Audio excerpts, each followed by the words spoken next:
Hey everyone, and welcome back to another car review from The Boys Racing.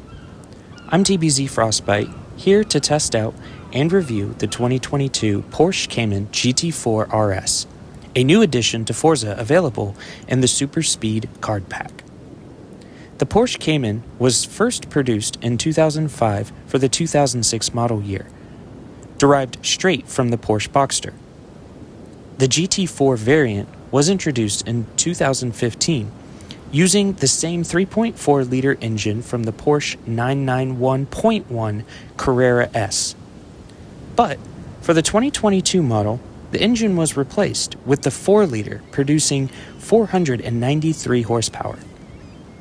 When placed in the Cayman chassis, we're looking at a car that sits at 3,120 pounds, making this a perfect track car.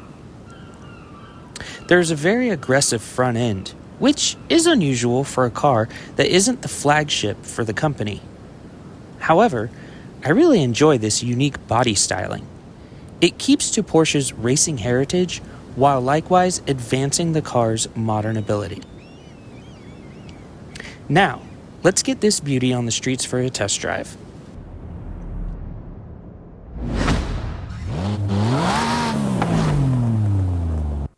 As always, let's listen to the exhaust tone first.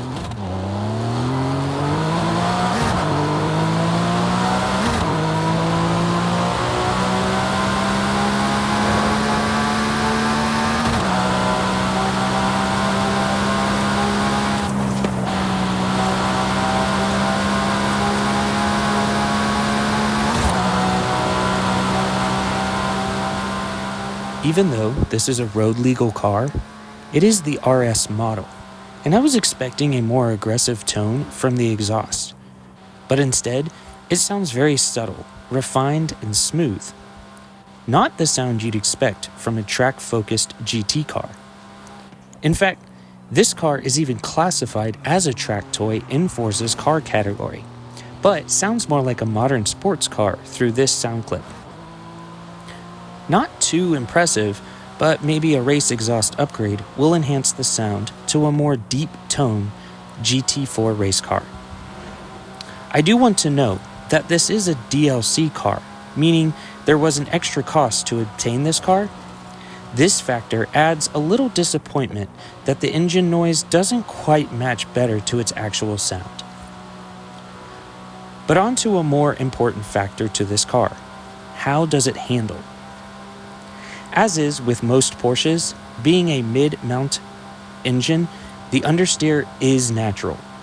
And while it is noticeable, little throttle adjustments make a big difference to turn-in entry and mid-cornering. The car is very agile. It's able to make quick adjustments in a straight line. This attribute is especially useful when wanting to make a surprise pass or to beat an opponent to the inside of a corner. Acceleration, though, is lackluster. For a car that's built with racing in mind, acceleration, especially out of a turn, is key for overtakes and maintaining a strong momentum. And this car just doesn't seem to have that. So let's take this back to the garage and see what kind of customization we can do and gauge our build.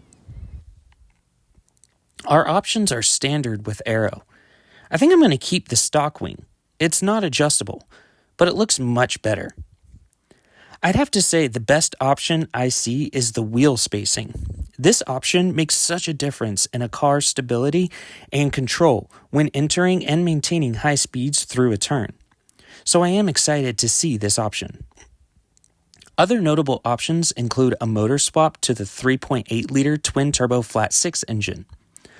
But I like keeping this a pure build, so I'm going to leave the naturally aspirated 4.0-liter for this build. I'm going to go build this to a track-focused competitive tune, and I'll be right back. As you can see, I did change the color to a softer tone gray. I like to change my car's color from the stock or default colors from the game.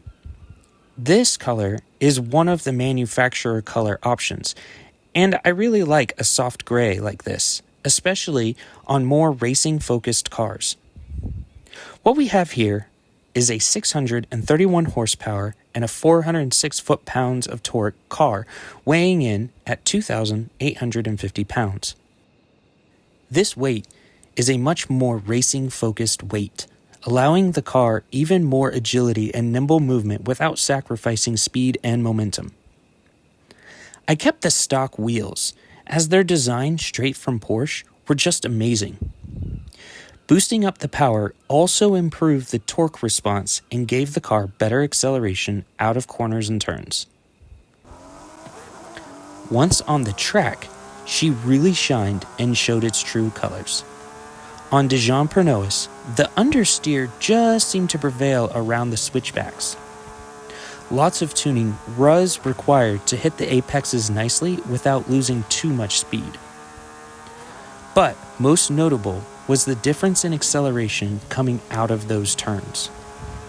Once exiting 90-degree turns, this Cayman took off like a bat out of hell. And the lightweight chassis helped make correction steering inputs to put the car on the right line to approach the next turn at maximum velocity. And speaking of weight, this car felt right, properly balanced. It didn't feel necessary to overbrake or early anticipate a turn due to weight. The car would just naturally enter the turn, almost as if it were on tracks. This will be a fun car to take online and race in some game tracks. But now, let's take a look at the numbers. On Dijon-Pernouilles, the Cayman ran this track in 59 seconds, 59.543. Respectable in comparison. With a little more tuning, we could potentially hit a 59.3. But I am pleased with this result. Now, over to NOLA Motorsport Park. Again, handling the high-speed S-curves were a little bit of a handling challenge as she wanted to understeer a bit. But overall, the Cayman felt right at home, completing this track in 1 minute, 17.578 seconds. Well, finally, let's rate out this vehicle. First, the style. I didn't expect this car to have a lot of customization for the body, and only one engine swap is a little underwhelming. The aspiration options are good though, and the wheel spacing is key for this car. With that said, Porsche already did an excellent job with the styling of this car, so I've given it a 7. Competitiveness is up there. With the boost in acceleration, this Cayman is able to hang with the competition around an assortment of tracks, both for road and street scene racing. I rate this one an 8. Finally, the fun factor. I can't give this car any other score other than a 9. If you pulled up to a 911 meet in this, its styling would just fit right in with the other track-inspired Porsches. Well, that gives this car a combined score of a 24 out of 30. That places it above the Supra in total scoring. Well, that does it for this video. If you have a chance, make your own S1 tune and post your times in the comments. Let me know which Porsche color is your favorite. Don't forget to like, subscribe, and if you want to get in on some racing, join our Discord. Our link is in the description. Well, until next time, safe driving.